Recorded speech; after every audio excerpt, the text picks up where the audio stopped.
Social media. Can we use that forum to build ourselves? I would want to have tomorrow in social media to see you advertising your products, but not saying so-and-so should be sent home in 2027, so-and-so should be brought in 2027, and there is nothing that has come to your pocket.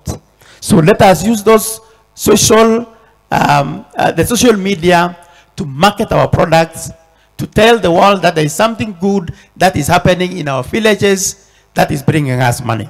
And that is what I want our youth to do. Times of politics will come. So I've given you how many commitments? Ngapi? Ningapi? 3. But I've said one from you is commitment, serious and seriousness. And I will start with the 1,500 who have shown interest in our programs. But I'm not saying we lock out the rest. So tutatangulia alafu pia wafuate nyuma. You know, there are people who will want to wait to see you how you are moving.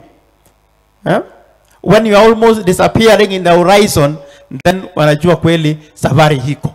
And that is what we want to do with the 1,500. So after this conference, of course, based on the discussions that we'll be having here, I'm very sure that we are not homogeneous. There are people probably will be interested in the Ajira program. Those of you would want to have to be taken to the innovation centers. There are those of you who want to develop their business ideas and they want to be supported financially. You know, we are diverse, but all of us at the end of the day will be taken care of. Aya nä riboti ä yo nä yo ä gå korwo ä gä tå he kamwä kä ga gå